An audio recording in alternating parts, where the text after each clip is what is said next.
میں اپنی بات آپ کے سامنے رکھنے سے پہلے تھوڑا سا یہ بتانا چاہوں گا کہ قرآن کانفرنس کا جو ہمارا بنیادی مقصد ہے، جیسا میں نے شروع میں ذکر کیا تھا، وہ لوگوں کو قرآن کی طرف لانا ہے کہ لوگ قرآن کی طرف آئیں، اور اس کا مقصد صرف یہ ہے کہ ہم اپنے انداز سے یہ سمجھ سکیں کہ اسلام ہے کیا، قرآن ہم سے کیا کہتا ہے۔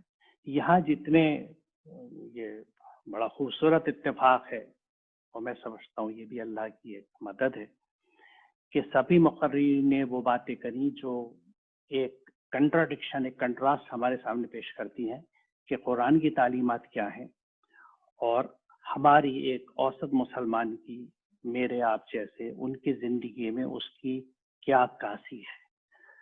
اور اس میں صرف ایک چیز ابھر کے سامنے آتی ہے کہ ہم بالکل قرآن سے دور ہیں۔ اب اس میں سوچنے کا نقطہ یہ ہے کہ قرآن نے جو ہمیں نسخے دیے ہیں کامیابی کے، دنیا اور آخرت کی، ہم ان کو چھوڑ کے کیا اپنے تیار کردہ نسخوں سے دنیا اور آخرت کو سنوار سکتے ہیں؟ یقیناً نہیں سنوار سکتے۔ اسی لیے قرآن کا ایک مرکزی رول ہے، قرآن کا ایک کردار ہے، اور اس کی طرف ہمیں لوٹنا پڑے گا، کیونکہ قرآن جو احکامات ہمیں دیتا ہے ان سب پہ عمل کرنے سے ہی ہم مسلمان بن سکتے ہیں۔ مسلمان کسی ایک ایسی چیز کا نام نہیں ہے جو اللہ کے چند احکامات پہ عمل کر لے اور واقعی ہم احکامات نہ اس کی نظر میں ہو، نہ اس کا علم ہو، نہ وہ اس کو حاصل کرنے کی کوشش کرے۔ میری آج کی گفتگو کا جو موضوع ہے وہ ہے پہلا سوال۔ اس پہلے سوال پہ آنے سے پہلے میں کچھ چیزیں جن کا میں نے ہمیشہ ذکر کیا ہے اس وقت کرنا چاہوں گا۔ وہ 3 آیتیں ہیں جن کو میں اس تعلق سے بتاتا ہوں۔ پہلی بات یہ کہ یہ قرآن ہم پہ فرض ہے۔ سورہ قصص کی آیت نمبر 85، ان الذی فرض علیک القرآن لرادک الی معاد، کیونکہ یہی ایک آیت اپنے طور میں ہمیں یہ بات بتاتی ہے کہ قرآن ہم پہ فرض ہے، اور اگر ہمیں یہی نہیں پتا قرآن میں لکھا ہوا کیا ہے تو ہم کس طرح سے حق ادا کر رہے ہیں اور کس طرح سے یہ کہہ سکتے ہیں کہ ہم مسلمان ہیں۔ قرآن فرض ہے تو میرے اوپر یہ بھی فرض ہے کہ میں قرآن سمجھ کے پڑھوں۔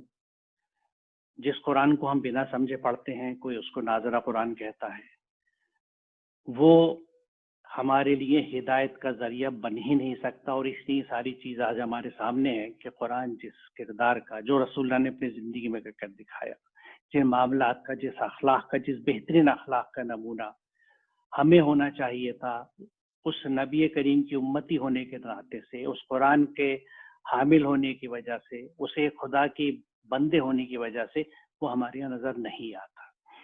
تو یہ بہت چشم کش آیت ہے، اور جو لوگ آج یہاں شریک ہیں اور اس گفتگو کو سن رہے ہیں، وہ اگر یہاں سے صرف اس بات کو طے کر کے اٹھیں یا سیکھ کے اٹھیں کہ قرآن ہم پہ فرض ہے، لہٰذا آج سے لازم ہے کہ ہم قرآن کو سمجھ کے پڑھیں، جو زبان ہمیں آتی ہے اس زبان میں ترجمہ پڑھیں، اور جو کچھ پڑھیں اس پہ عمل کریں۔ یہ عمل کے تعلق سے دیکھیے جو دوسری آیت ہے وضاحت کرتی ہے کہ اتبعوا ما انزل الیکم من ربکم ولا تتبعوا من دونہ اولیاء، اتباع کرو، فالو کرو جو تمہاری رب کی طرف سے تم پر نازل کیا گیا ہے، follow what has been revealed to you from your sustainer, اور کسی اور اولیاء کی اتباع مت کرنا۔ یعنی کسی اور کی فالوئنگ، کسی اور کی اتباع، کسی اور آئیڈیالوجی پہ چلنے کا بالکل حکم نہیں ہے، قطعاً منع کیا گیا ہے، کیونکہ پہلی آیت بھی حکم اپنے طور میں مکمل تھی کہ جو تمہاری طرف نازل کیا گیا رب کی طرف سے اسی کو فالو کرو، اس پہ عمل کرو، لیکن مزید وضاحت کی گئی، اور اس کی وضاحت جو دوبارہ کی گئی کسی اور اولیاء کی اتباع نہ کرو، اس کی بات آگے ان کہی گئی ہے قلیلا ما تذکرون، کیونکہ تم نصیحت کم ہی مانتے ہو۔ اس لیے دونوں رخ دکھا دیے گئے کہ دیکھو تمہیں اتباع صرف اللہ کی کرنی ہے، کسی اور اولیاء کی، کسی اور سسٹم کی، کسی سرپرستی آپ کو اتباع نہیں کرتی۔ اب یہاں پہ سوال یہ اٹھتا ہے کہ اگر مجھے یہی نہیں پتا قرآن میں لکھا ہوا کیا ہے تو میں کس چیز کی اتباع کر رہا ہوں؟ What I am following? کیا میں اپنی منمانی زندگی گزار رہا ہوں، اپنے سماج کے حساب سے، اپنے خاندان کے حساب سے، یا جو کنٹمپریری ٹرینڈس ہیں اس کے حساب سے زندگی گزارتا ہوں؟ اور کیا میرے سے اس کا سوال نہیں ہوگا کہ جب تمہارے پاس یہ کتاب ہدایت تھی، یہ قرآن تھا، تو پھر تم نے اس کو کیوں چھوڑا؟ تیسری آیت مزید اس کی وضاحت کرتی ہے، کیونکہ ہم سورہ فاتحہ میں ہمیشہ دعا کرتے ہیں کہ اہدنا الصراط المستقیم، یا اللہ ہمیں سیدھا راستہ دکھا دے۔ یہاں جواب موجود ہے کہ وَأَنَّ هَٰذَا صِرَاطِي مُسْتَقِیمًا، بے شک یہی میرا سیدھا راستہ ہے، فاتبعوا، اس پہ اتباع کرو، اس کو فالو کرو، اور اگر تم اس راستے پہ نہیں چلو گے، دوسرے راستے پہ چلو گے تو تم اس راستے سے جدا کر دیں گے۔ اور بڑی اہم بات یہ ہے کہ ذالکم وصاکم بہ لعلکم تتقون، اس نے تمہیں اس کا حکم دیا ہے تاکہ تم تقوی اختیار کرو، کیونکہ قرآن کو سمجھے بنا، اس پہ عمل کیے بنا ہم تقوی کے راستے پہ نہیں پہنچ سکتے، ہم متقی نہیں ہو سکتے۔ وہ بات اور ہے کہ ہم اپنی، جیسے میں نے شروع میں عرض کیا تھا کہ اپنے تیار کردہ نسخوں اور فارمولے کے تحت جب ہم عبادت بھی کر لیتے ہیں تو اسی بنیادوں پہ لوگوں کو متقی اور پرہیزگار بھی کہہ دیتے ہیں۔ قرآن تو تقوی کی پہچان یہ بتاتا ہے کہ جو اس سیدھے راستے پہ چلنے والا ہو، اس راستے پہ چلنے کے لیے جو قوانین ہے، جو ہدایت ہے، اگر وہ ہمیں معلوم نہیں ہوں گی تو ہم کس طرح سے یہ کہہ سکتے ہیں ہم سیدھے راستے پہ ہیں، ہم کس طرح کہہ سکتے ہیں کہ ہم اللہ کے بندے ہیں، اور کس طرح سے ہم یہ توقع کر سکتے ہیں کہ ہم تقوی کے درجے کو پہنچیں گے۔ یہ بہت اہم طرف بات ہے جس پہ ہمیں غور کرنا چاہیے۔ اب میں اپنے موضوع کی طرف آتا ہوں کہ پہلا سوال، یہ پہلا سوال جو ہے، یہاں میری مراد جو ہے، میں سورہ تکویر کی طرف آپ کو لے کے چلوں گا، سورہ نمبر 81 ہے۔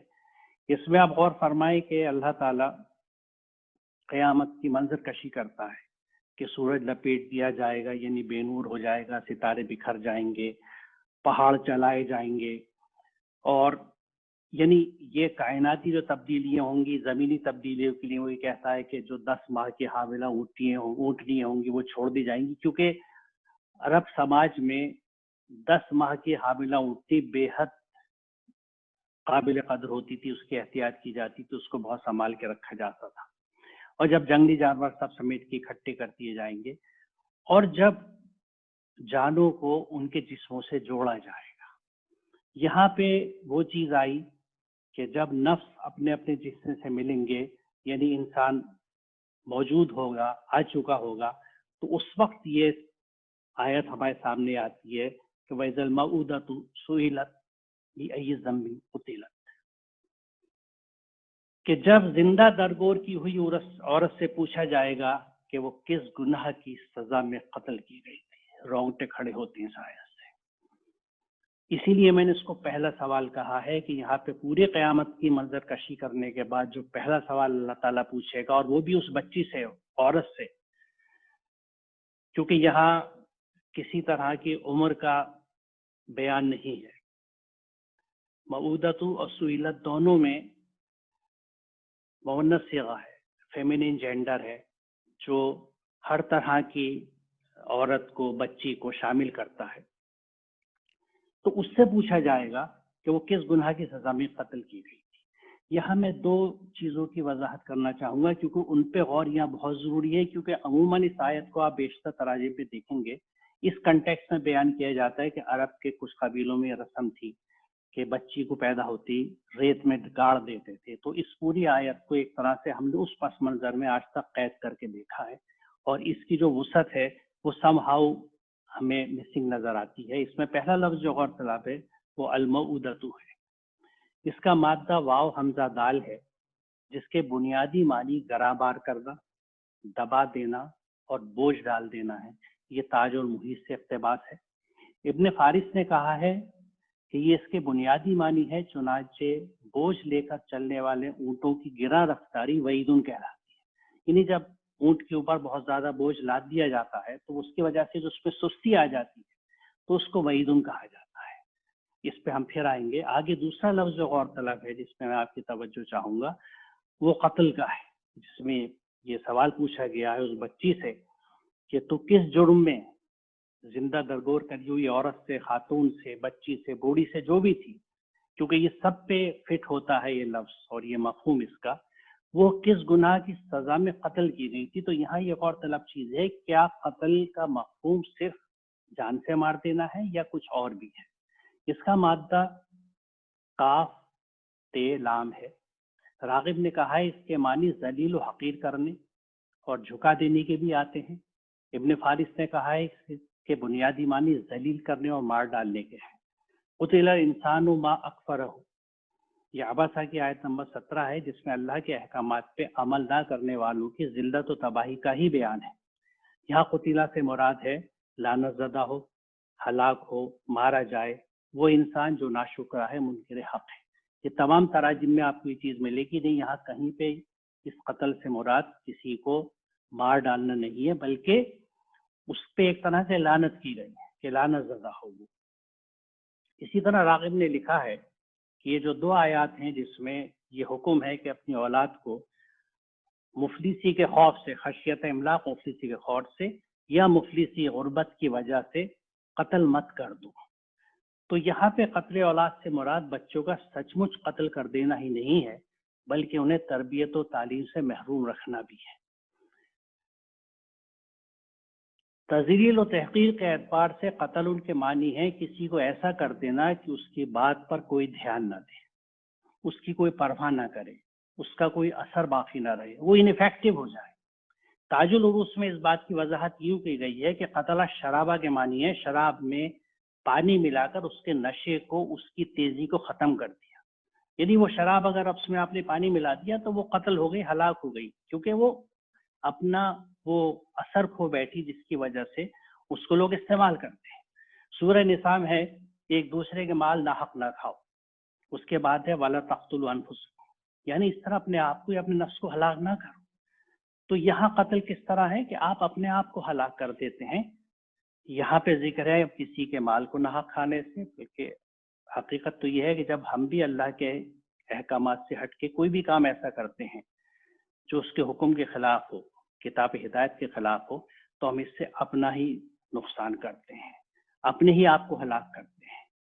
تو ان ہلاکتوں کے اور اس پورے پس منظر میں دیکھا جائے تو یہ جو آیت ہے جس کا میں نے ذکر کیا، یقیناً اس میں بچی کا وہ قتل بھی شامل ہے جو ایک زمانے میں ریت میں دبا کے کیا جاتا تھا،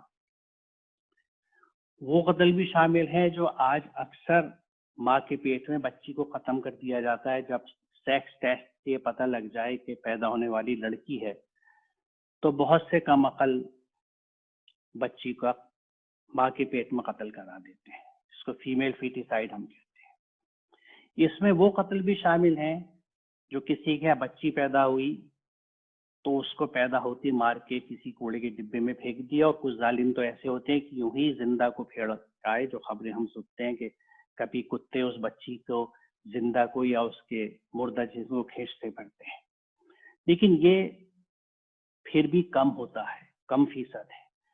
یہاں سوال یہ ہے کہ جس کے گھر میں بچی پیدا ہو گئی اور اس کی تعلیم و تربیت پہ اس انداز سے توجہ نہیں دی گئی جو کہ مطلوبہ ہے، یعنی وہ انفیکٹو ہو گئی، جیسے یہاں ترجمے میں دکھایا جا رہا ہے کہ وہ انفیکٹو ہو گئی، وہ ایسی ہوئی کہ وہ اس پہ دھیان نہ دے، اس کی کوئی پرواہ نہ کرے، اس کا کچھ اثر نہ رہے۔ آج دیکھیے سماج میں پرواہ کس کی ہوتی ہے، کس کی بات کا اثر ہوتا ہے؟ جو کچھ صاحب حیثیت ہوتا ہے، اور زیادہ تر علمی معاملات میں علمی نوعیت سے یا علم کی مدد سے اس نے کوئی عہدہ حاصل کیا ہو، یا اس عہدے کے ساتھ اس کے پاس مال و اسباب بھی کچھ ہو، وہی ایسا ہوتا ہے سماج میں جس کی بات پہ لوگ دھیان دیتے ہیں۔ اگر ہم نے کسی کو انفیکٹو رہنے دیا، اس کو اس مقام تک نہیں پہنچایا، تو یہ بھی اس کا قتل ہے۔ گھروں میں اکثر عام گھروں میں جو ہم دیکھتے ہیں کہ بچیوں کو پیدا ہوتی ہے، سمجھا جاتا ہے پہلی چیز تو یہ کی جاتی ہے کہ ان کے لیے کچھ پیسے جوڑنے شروع کر دو کیونکہ ان کی شادی میں پیسے خرچ ہوں گے۔ اب چونکہ شادی میں پیسے خرچ کرنے ہیں اور اس کو دوسرے گھر جانا ہے، اس لیے اس کی تعلیم پر ہم پیسہ خرچ کیوں کریں؟ یہاں ہم یہ بھول جاتے ہیں کہ یہ اللہ کے احکامات ہیں جن سے ہم بغاوت کر رہے ہیں۔ اس بچی کو بچپن سے احساس رہتا ہے کہیں پہ کم یا کہیں پہ زیادہ کہ مجھے شادی ہوگی، دوسرے گھر جانا ہے، اس کی تعلیم پہ، اس کی تربیت پہ وہ توجہ نہیں دی جاتی۔ اس توجہ کی کمی کی وجہ سے اس بچی کے اندر ایک احساس کمتری پیدا ہو جاتا ہے، وہ اندر سے ٹوٹ جاتی ہے، اپنے آپ کو کمتر سمجھتی ہے۔ اور کہیں کہیں گھرانوں میں تو اتنا ظلم ہوتا ہے کہ باقاعدہ یہ دکھتا ہے اور کہا جاتا ہے کہ صاحب یہ اچھا کھانا جو ہے یہ پہلے لڑکوں کو کھلایا جائے گا، جو بچے گا وہ لڑکی کو دیا جائے گا۔ بہت سی ایسی چیزیں سماج میں آپ بھی چل رہا دیکھتے ہوں گے، ہم نے بھی دیکھی ہے۔ اس صورتحال سے بچی کی جو کیفیت ہوتی ہے ہمارے ملک میں، اس کے لیے ایک رپورٹ ہے جو یہ تصویر میں جس پہ ہیڈنگ لگا ہوا ہے کہ فائنڈنگ فرام انڈیا کہ low self esteem leaves girls vulnerable to child marriage. جو بچیاں ایک احساس کمتری کا شکار ہوتی ہیں، اپنے آپ کو کم سمجھتی ہیں، ان کے اندر ایک ولنریبلٹی پیدا ہو جاتی ہے کیونکہ ان کو کم عمر میں شادی کر دی جاتی ہے اور وہ اس کے تئیں بے انتہا حساس بھی ہوتی ہیں اور تکلیف میں بھی ہوتی ہے۔ اب یہاں ایک چیز میں آپ سے عرض کروں کہ جس گھر میں بچی پیدا ہوئی وہاں یقیناً یہ دلچسپی ہوتی ہے کہ جتنی جلدی اس کی ہم شادی کر دیں، اس کے ہاتھ پیلے کر دیں، لیکن کیا ہم سوچتے ہیں کہ جس بچی کی ہم شادی کر رہے ہیں اس میں ہم کیا ذمہ داری دے رہے ہیں؟ وہ بچی شادی کے بعد ایک ماں بنے گی، کیا ہم نے اس کو تعلیم سے اور تربیت سے، بلکہ میں پہلے تربیت کا لفظ استعمال کرتا ہوں، تربیت سے اور تعلیم سے اس لائق کر دیا کہ وہ ایک ایسی ماں بن سکے جو اپنے بچوں کی، اپنی اگلی نسل کی صحیح انداز سے تیاری کر سکے؟ آج ہمارے عام شکایت یہ ہے کسی بھی اعتبار سے کہ وہ مسلمانوں کے ہاں، ہمارے ہاں نہ بہت بڑے سائنسداں پیدا ہوتے ہیں، نہ بڑے مفکر پیدا ہو رہے ہیں، نہ بہت بڑے تاجر پیدا ہو رہے ہیں۔ ہر جگہ ہم یہ کہتے ہیں اور شکایت کرتے ہیں، ابھی پچھلے دنوں ذکر تھا کہ سائنٹیفک کنٹریبیوشن مسلمانوں کا کتنا کم ہے۔ ہر میدان میں علم کے مسلمان کم نظر آتے ہیں، اور صرف ہمارے ملک میں نہیں، یہ گلوبل فینومینا ہے۔ کہیں پہ اگر پروڈکٹ خراب نکل رہا ہے تو اس کی پیچھے بڑی وجہ یہ ہوتی ہے کہ اس کی اسمبلی لائن کیسی ہے۔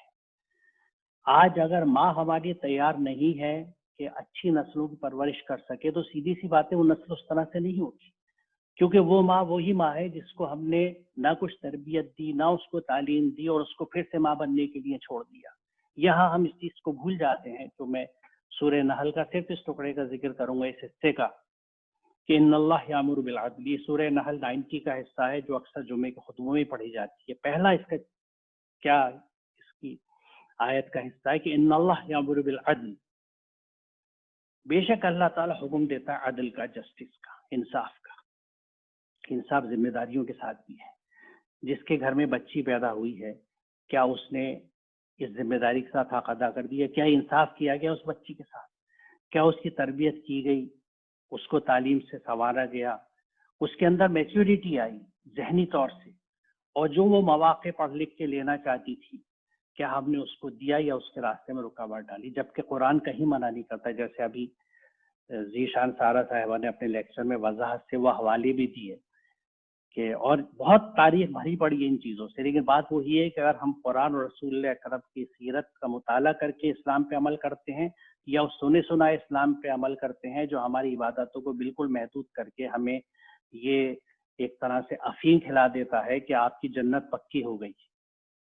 اور میں بات یہاں پہ کھل کے کہوں گا کہ وہ افیم جو ہے وہ یہ ہے کہ آپ 5 وقت کی نماز باجماعت ادا کر رہے ہیں، روزے رکھ رہے ہیں 30، زکوٰۃ دے رہے ہیں، تو جنت آپ کی پکی۔ کہیں پہ میں نے یہ بھی سنا ہے کہ آج کا وہ دور ہے کہ جس سے 5 وقت کی نماز ادا کر لی وہ اپنے درجے پہ ولی کے رتبے پر ہے۔ اس طرح کی چیزیں قرآن سے بالکل ہٹ کے ہیں۔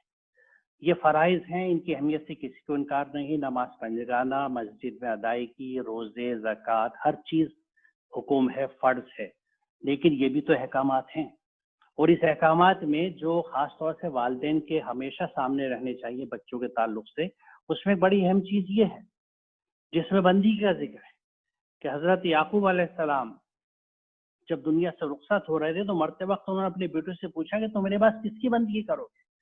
یعنی ایک باپ جو قریب المرگ ہے اس سے فکر یہ ہے کہ میرے بچے کس کی بندگی میں رہیں گے، انہیں اور کوئی فکر نہیں تھی۔ اور بچوں نے کیا جواب دیا کہ ہم اسی ایک اللہ کی بندگی کریں گے، اسی ایک خدا کی بندگی کریں گے جسے آپ نے اور آپ کے بزرگوں ابراہیم، اسماعیل اور اسحاق نے خدا مانا، اور ہم اسی کے مسلم ہیں۔ بڑی اہم چیز ہے، وَنَحْنُ لَهُ مُسْلِمُونَ، ہم اسی کے مسلم ہیں۔ اس خدا کے مسلم کون ہوں گے؟ جو اس خدا کے احکامات پر عمل کریں گے۔ وہ احکامات کہاں ہیں؟ قرآن کے اندر ہیں۔ تو ہم اگر قرآن پہ چل کے اور اس کے احکامات پر عمل کرتے ہیں تو ہم اس کے مسلم ہیں۔ اگر ہم اپنی منمانی زندگی گزارتے ہیں، اپنی دل پہ حساب سے چلتے ہیں، اپنی نفسانی خواہشات پہ چلتے ہیں، تو ہم نفس کے بندے ہیں، ہم نفس کے مسلم ہیں۔ ہم خاندان کے رسم و رواج پہ، سماج کے حساب سے چلتے ہیں تو ہم سماج کے مسلم ہیں، ہم خاندان کے مسلم ہیں، ہم اللہ کے مسلم نہیں ہیں۔ تو یہ بندگی، یہ تربیت کا حصہ ہے۔ جس گھر میں بچہ پیدا ہوا، اگر آپ نے اس کو وہی روٹین دھرے سے ناظرہ قرآن بتا دیا، نماز سکھا دی، تو حق ادا نہیں کیا آپ نے۔ ان اللہ یامر بالعدل کا حق ادا نہیں ہوا، آپ نے انصاف نہیں کیا کیونکہ آپ نے اسے بندگی سکھائی نہیں، آپ نے اسے خدا کا تصور پیش نہیں کیا، اس نے خدا سے آپ نے اس کو انٹروڈیوس نہیں کیا، متعارف نہیں کیا، اور وہ بنا قرآن کے نہیں ہو سکتا۔ گویا بچپن سے اگر بچوں کو قرآن ناظرہ کی جگہ قرآن فہمی لے کے چلیں، بچے کو قرآن سمجھائیں، اور وہ اپنے گھر میں قرآن پہ عمل دیکھیں، کیونکہ یہ تضاد گھروں میں بہت ملتا ہے، ہم بچوں سے کہتے کچھ ہیں لیکن ہم اپنی عملی زندگی میں جس کو بچہ بہت خاموشی سے نوٹ کرتا ہے کچھ اور کر رہے ہیں۔ گویا ماں باپ کی ذمہ داری یہ ہے کہ گھروں کے اندر قرآنی ماحول رہے، قرآن کے احکامات پہ عمل کرتا ہوا وہ گھرانہ ہو، اور وہ بچہ اس کو دیکھے اور ساتھ ہی قرآن سمجھا کے پڑھائے، تو ہم توقع کر سکتے ہیں کہ یہ ایک اچھا مسلمان بنے گا۔ مسلمان یاد رکھیے گا پیدا نہیں ہوتے، مسلمس آر ناٹ بورن، پیدائشی مسلمان نام کی کوئی چیز نہیں ہے۔ مسلمان آدمی جب ہوتا ہے جب اللہ کے احکامات پہ آتا ہے، اللہ کے احکامات کو سیکھتا ہے، ان پہ عمل کرتا ہے، اور وہ مسلمان ہونے کا عمل اس کی پوری زندگی چلتا ہے۔ یہ وہی بات ہے کہ ایھا الذین آمنوا ادخلوا فی السلم کافہ، اسلام میں پورے کے پورے داخل ہونے کا فلسفہ کیا ہے؟ میں روز جس دن میں اپنی آنکھ کھولتا ہوں، اس دن کے مسائل، ان دن کی چیزوں کو جب میں اللہ کے احکامات کے تحت ہینڈل کرتا ہوں، ادا کرتا ہوں، تو میں آج کا مسلمان ہو گیا۔ میں نے آج کے اسلام کی، آج کے مسائل کی اسلام کے ذریعے حل کر کے ایک تکمیل کری۔ تو روز میرے لیے نئے مسائل ہیں، ان کو میں اسلام کی روشنی میں جب حل کرتا چلتا ہوں تو یہ میرا سفر ہے جو تکمیل کی طرف چلتا جاتا ہے، اور میرے ختم ہونے کے ساتھ ہی ختم ہوتا ہے۔ یہ ادخلوا فی السلم کافہ کا مقصد ہے، پورے اسلام میں آ جاؤ، روز بروز، روز کے روز تمہیں اسلام میں آنا ہے، کیونکہ روز کے چیلنجز کو تمہیں اسلام کی ہدایت کے حساب سے کرنا ہے۔ ہر عمر کے، ہر دور کے، ہر وقت کے چیلنجز الگ ہیں، ان کو قرآن کی روشنی میں، سیرت پاک کی روشنی میں جیسے سب عمل کرتے ہیں، ہم اسلام میں آتے چلے جاتے ہیں۔ یہ ایک مسلسل گروتھ کی ایک ڈائنامک چیز ہے جو ہمارے ساتھ جیتی ہے، ہمارے ساتھ ختم ہوتی ہے، اور اس وقت ہم یہ دعا کرتے ہیں کہ جب یہ مکمل ہو تو ہمارا وہ قلب سلیم وجود میں آ چکا ہو جس کو لے کے ہم اللہ کے حضور حاضر ہو سکیں گے۔ دوسری چیز جو ہے کہ دیکھیے، وہاں میں نے جو موضوع میں نے شروع کیا تھا وہ پہلا سوال سے تھا، یہ پہلا حکم ہے، اقرأ باسم ربک الذی خلق۔ ہم اس کو یہ کہتے ہیں کہ ہمارے ہاں جو پہلی وحی آئی رسول اکرم صلی اللہ علیہ وسلم پر، وہ پڑھنے سے متعلق تھی۔ یہ اقرا صیغہ حکم کا ہے، میں اس کو حکم کیوں نہیں کہتا، ہمیں اسے حکم ماننا پڑے گا، اور یہ ماننا پڑے گا کہ یہ پہلا حکم جو رسول اکرم کے اوپر آیا وہ پڑھنے سے متعلق تھا۔ یہی وہ پڑھائی ہے، یہی وہ حصول علم ہے جس کا آگے میں دو آیتوں میں اور تھوڑا سا وضاحت کروں گا، جو لازمی ہے کہ میں اپنے بچوں کو سکھاؤں، میں خود بھی سیکھوں۔ اسلام میں جہالت کا، ناواقفیت کا، لا علمی کا کوئی تصور نہیں ہے، کیونکہ یہ پہلا حکم ہے۔ اسلام کے پہلے حکم پہ اگر ہم نہیں چلتے اور بقیہ حکم پہ آپ چلتے، مثال طور پہ اقیموا الصلاۃ وآتوا الزکاۃ کا کتب علیکم الصیام پہ چلتے ہیں، آپ روزے رکھتے ہیں، نماز پڑھتے ہیں، بہت اچھی باتیں، فرائض ہیں، لیکن what about the first order? پہلا حکم جو تھا اقرا باسم ربک الذی خلق، اللہ کے اس نام اور صفات کے ساتھ جن کا یہاں ذکر بھی ہوا، ڈاکٹر عقیل نے ذکر کیا اسماء الحسنی کا، اس کی جو صفات ہیں ان کے ساتھ جب علم حاصل کیا جاتا ہے وہ مطلوبہ علم ہے۔ یہ ایک ہولسٹک اپروچ ہے قرآن کی علم کی سیکھنے سے متعلق، اور اس علم سے متعلق ہمیں یہ بات واضح رہنی چاہیے کہ جو اکثر یہ غلط فہمی ہے کہ صاحب علم کے نام پہ صرف دینی علوم کہے جاتے ہیں، اور وہ بھی ڈیفائنڈ نہیں ہے، کیونکہ دین کے لفظ میں قانون کا مفہوم شامل ہے، اور اللہ کی کائنات میں جو قوانین چلتے ہیں ان کا علم کسی بھی طرح دین سے باہر نہیں ہو سکتا۔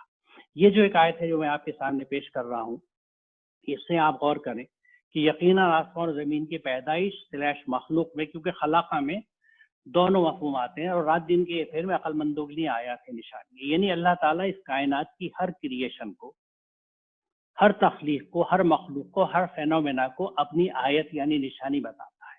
اور آگے اس کا ذکر اس طرح سے ہے کہ عقل مند ہے جو اس پہ یعنی غور و فکر کرتے ہیں، اور جو کھڑے بیٹھے اور اپنی کروٹوں پر ہر حال میں آسمانوں اور زمین کی پیدائش میں غور و فکر کرتے ہیں۔ یعنی کس انداز سے یہاں پہ آپ دیکھیے عبادت کا مفہوم کس طرح بتایا جا رہا ہے کہ وہ عقل مند جو آسمانوں اور زمین کی پیدائش میں 24 گھنٹے غور و فکر کرتے ہیں، کن علوم کی مدد سے کریں گے؟ وہی علوم جن کو آج ہم نے دنیاوی علوم کہہ کے الگ کر دیا ہے، ہمارے مدارس سے بالکل باہر پھینک دیے گئے۔ اب اللہ کا شکر ہے کہ کچھ اس سلسلے میں پیش رفت ہے، لیکن بہرحال یہ وہ علوم ہے جن کا قرآن ذکر کرتا ہے. جگہ جگہ جب کائنات کے متعلق بات قرآن کرتا ہے تو آپ کس علم سے آپ کائنات کا مطالعہ کریں گے؟ زمین کی ساخت جب کہتے ہیں کہ غور و فکر کرے زمین کے اوپر اور اسما کے اوپر، دیکھیے عربی میں ہر پستی ارض ہے اور اس کی ہر بلندی سما ہے. تو ہر چیز جو ہمارے سے اوپر ہے وہ سما کا حصہ ہے. پلانٹس ہے، سیارے، پورا کاسموس ہے، پوری کائنات ہے. اس پہ غور و فکر کرنے کی یہاں ہدایت دی گئی ہے. اور جو لوگ یہ نہیں کرتے ان کے لیے دیکھیے قرآن میں کیا کہا جا رہا ہے کہ جب ایسے لوگ سب اکٹھے کر دی جائیں گے، قیامت کا ایک دوسرا منظر یہاں پیش کیا گیا ہے، تو اللہ تعالیٰ ان سے پوچھے گا کہ تم نے میری آیت کو جھٹلایا تھا، حالانکہ تم ان کو اپنے احاطہ علم میں بھی نہیں لائے تھے. وقال کذبتم بآیاتی ولم تحیطوا بها علما ماذا کنتم تعملون، کہ تم نے میری آیت کا علمی احاطہ نہیں کیا. You didn't comprehend my science with your knowledge. And what was it you did؟ تم نے کیا کیا؟ یعنی یہاں ڈیفائن ہو جاتا ہے کہ ہمیں زندگی میں کیا کرنا ہے. اب جب ہمیں یہ سب کرنا ہے اور ہم اپنے بچوں کو نہ تو بندگی سکھا پاتے ہیں قرآن سمجھا کے، اللہ کے تعارف، اللہ کے تصور سے، یعنی اللہ کو انٹروڈیوس کرنا سب سے بڑی بات ہے کہ how do we introduce God to our children. خدا کا کیا تصور بچوں کے سامنے پیش کیا جاتا ہے، اور پھر خدا کی کتاب کو کس طرح سمجھایا جاتا ہے یا نہیں سمجھایا جاتا. اور اس کو بندگی میں لانے کے بعد پھر آپ جب علم کے لیے بھیجتے ہیں، کیونکہ ایک عام تصور یا ایک عام مسئلہ یا شکایت جو اکثر لوگوں نے مجھ سے کری، ایک استاد کے طور پہ بھی اور جب میں ایڈمنسٹریشن میں رہا، پرنسپل رہا، خاص طور سے یہاں ذاکر حسین دہلی کالج میں، تو اکثر لوگ لڑکیوں کے تعلق سے کہتے تھے کہ ارے صاحب بچی کو کیسے پڑھنے باہر بھیج دیں کالج میں، تو بگڑ جائے گی، یہ کر لے گی، وہ کر لے گی. وہ کرے گی اس لیے کیونکہ آپ نے اس کو دین سکھایا ہی نہیں ہے، آپ نے اسے قرآن سے جوڑا ہی نہیں، قرآن اس کے اندر اترا ہی نہیں. اگر آپ اس کو مسلمان بنا دیتے، اس سے اچھے بری کی پہچان ہو جاتی، تو آپ اس کو کہیں بھی چھوڑ دیجئے، وہ اپنے راستے پہ رہے گی. اور اگر اس طرح آپ نے پروٹیکٹ کیا تو یہ بھی حقیقت ہے جو ہر شہر میں رہنے والے جانتے ہیں کہ جو بچیاں اس ڈر سے کہ بگڑ جائیں گی، بھٹک جائیں گی، کالجوں میں نہیں بھیجی جاتی. حتیٰ کہ کہیں اتنے پسماندہ سماج ہیں، غیر مسلم سماج ہے، حالانکہ ان کے نام مسلمان ہیں اور وہ نمازی بھی ہیں، سب کچھ بھی کرتے ہیں، لیکن وہ غیر مسلم ہے کیونکہ قرآن کو نہیں سمجھتے، اسلام پہ عمل نہیں کرتے. ان کا اپنا اسلام ہے جس پہ وہ چلتے ہیں اور سمجھتے ہیں کہ ہم مسلمان ہیں. وہ اسکول تک نہیں بچیوں کو جانے دیتے. کیا ان بچیوں کے اندر حادثات اور واقعات روز نہیں ہوتے گھروں میں؟ کیا ان بند گھروں کے پیچھے، ان پردوں کے پیچھے، ان برقعوں کے اندر کیا برے کام نہیں ہوتے؟ کیا ہم لوگ نہیں جانتے؟ تو آپ یہ کیسے کہہ سکتے ہیں؟ دیکھیے کوئی بھی برا کام، کوئی بھی گناہ جب ہوتا ہے جب انسان یہ نہ جانتا ہو کہ اچھا کیا ہے، برا کیا ہے.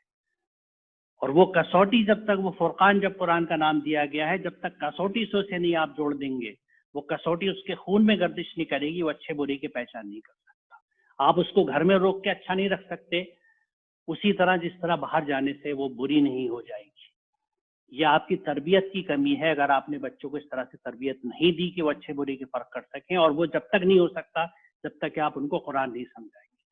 ہم جب بچوں کو تعلیم سے دور رکھتے ہیں تو ہم یہ بھی بھول جاتے ہیں کہ رسول مقبول کی حدیث جو ذکر اکثر آتا ہے کہ طلب العلم فریضۃ علیکم، فرض کیا گیا ہر مسلمان کے اوپر، لڑکا ہے یا لڑکی، عورت ہے یا مرد، اس کے اوپر کہ علم حاصل کرے. تو اگر ان ذمہ داریوں سے ہم حق ادا نہیں کرتے تو ہم انصاف نہیں کر رہے. ہم اللہ کے احکامات کے باغی ہیں.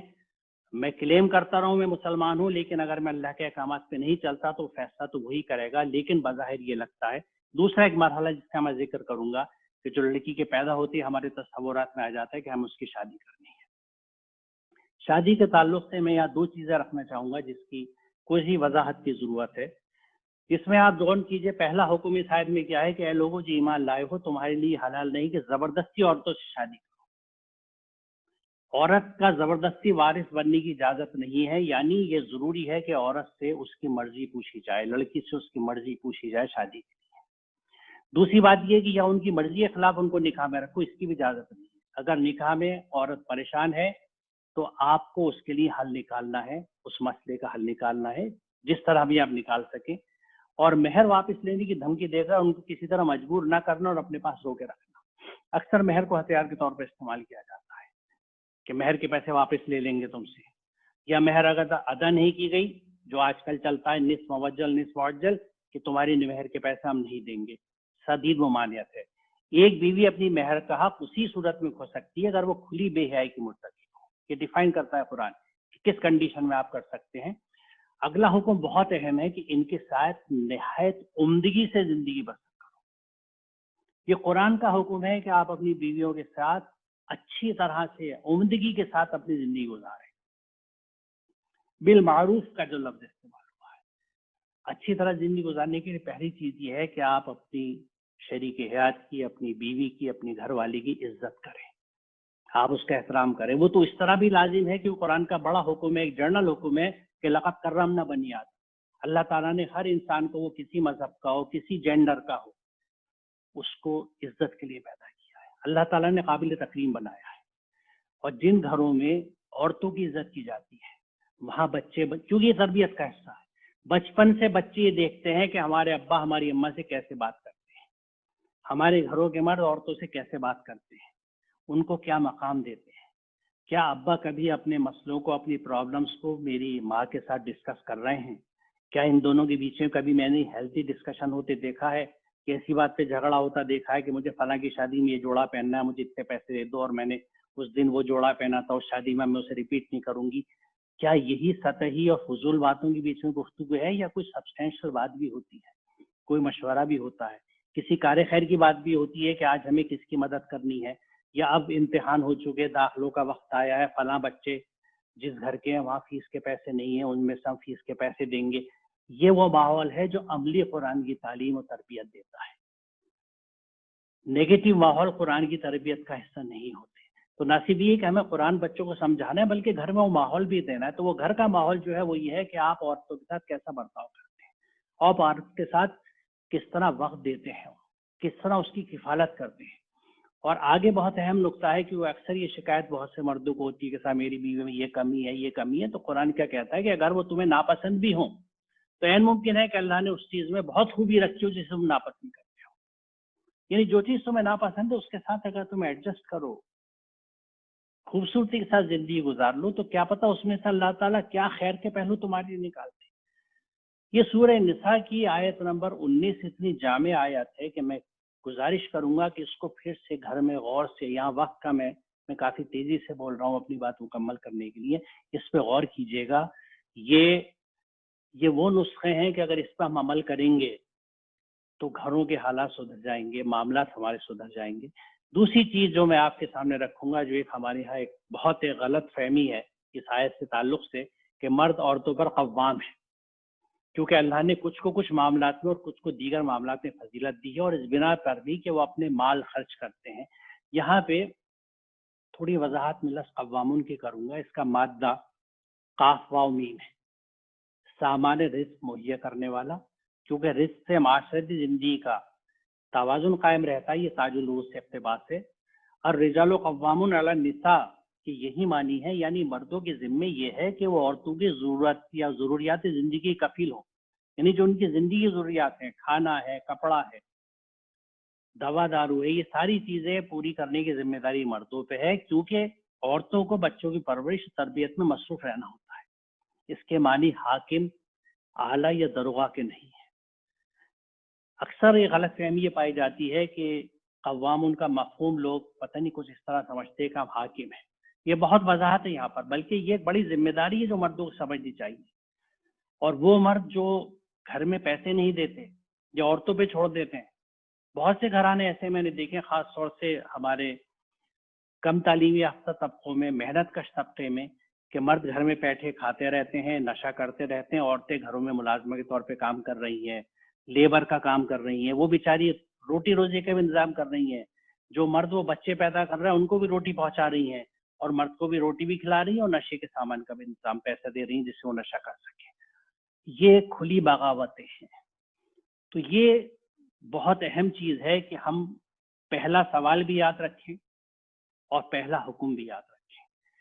مفلسی کے، غربت کے ڈر سے کہ بچوں کو پڑھائیں گے تو پیسے کم رہ جائیں گے، اللہ تعالیٰ انہی آیتوں میں آگے بات کہتا ہے کہ ہم ان کو بھی رزق دیتے، تمہیں بھی رزق دیں.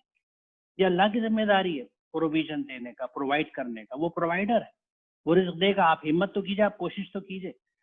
آپ ہمت کریں گے، بچوں کی تعلیم پہ پیسے خرچ کریں گے تو اللہ تعالیٰ، اور پھر کوشش کرنا ہے، آپ زیادہ محنت کیجیے، ایک کی جگہ 2 نوکری کر لیجیے، لیکن بچوں کی تعلیم پہ پیسے خرچ کیجیے. کیونکہ بڑی دلچسپ بات یہ ہے جو میں آخر میں کہہ کے اپنی بات ختم کرنا چاہوں گا کہ ایسے تمام گھروں میں جس میں، کیونکہ میں جب کالج میں پرنسپل تھا تو بہت کیسز ایسے آتے تھے کہ جس میں بچیاں کبھی کبھی اکیلی یا ماؤں کے ساتھ آتی تھیں کہ ابا پیسے نہیں دے رہے پڑھنے کے، فیس کے پیسے نہیں دے رہے، ان کے فیس کا انتظام صاحب خیر کیا کرتے تھے، اور وہ اچھے خاصے گھرانوں کی بچی تھی، بھوکے پیاسے لوگ نہیں تھے، کھانے کو ہے لیکن بچیوں کیونکہ ہم نہیں چاہتے یہ پڑھے، اچھا اپنے آپ پڑھ رہی ہو اپنی سمجھتا ہوں فیس کے پیسے نہیں دیں گے، یہ کون سا اسلام ہے؟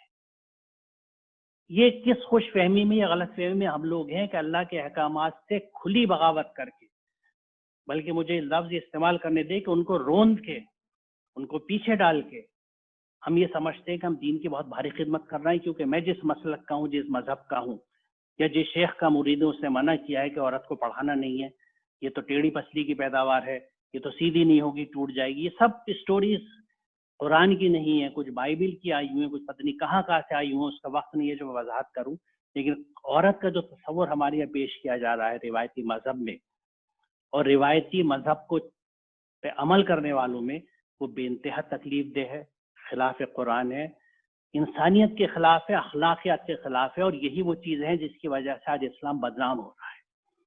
ہم قرآن پہ عمل کر کے اسلام کو بدنام نہیں کرتے بلکہ سرخرو کرتے ہیں، لیکن جب قرآن کو چھوڑ کے اپنے خود ساختہ تصورات پہ عمل کرتے ہیں اور نام مسلم اپنا رکھتے ہیں اور ڈنکے کی چوٹ پہ کہتے ہیں، بلکہ بڑے فخر کے ساتھ کہتے ہیں کہ ہم مسلمان ہیں، تو وہ ایک ڈس سروس ہوتی ہے، ایک نقصان ہوتا ہے جو ہم دین کو اور اسلام کو پہنچاتے ہیں۔ بہت شکریہ آپ سب لوگوں کا۔ مجھے اندازہ ہے کہ تھوڑا سا وقت ہم نے کراس کر لیا، لیکن بہرحال میں اس بات کو مکمل کرنا چاہتا تھا۔ میں ایک دفعہ پھر آپ سب کا، اپنے تمام مقررین کا شکر گزار ہوں کہ آپ نے وقت دیا، اور میری آپ سے پھر گزارش ہے، 10 گزارش ہے کہ از راہ کرم قرآن کو سمجھ کے پڑھیے، اس کا حق ادا کیجیے، اور سچ بات یہ ہے، میں پوری ذمہ داری سے یہ کہہ رہا ہوں کہ قرآن کو سمجھے بنا، اس پہ عمل کیے بنا ہم مسلمان نہیں ہو سکتے۔ کلمہ ہمیں مسلمان نہیں کر سکتا جب تک ہم اس پہ عمل نہ کریں۔ لا الہ جب ہم کہیں گے، تمام الہ اور بندگی ہٹائیں گے، جب ہی اللہ آئے گا، جب ہی اللہ آئے گا، ایک اللہ کی بندگی آئے گی، ایک توحید آئے گی، جب ہی ہم مسلمان بننے کے عمل کی شروعات کریں گے۔ اور پھر ادخلوا فی السلم کافہ، جیسے میں نے بات کہی تھی کہ روز روز جب ہم قرآن پہ عمل کر کے اپنی عمر گزارتے چلے جائیں گے تو یہ مرحلہ ہوتا چلا جائے گا جو تکمیل میں پہنچے گا ہمارے اس وقت پہ جب ہم دنیا سے رخصت ہو رہے ہوں گے۔ بہت شکریہ آپ کا۔ السلام علیکم۔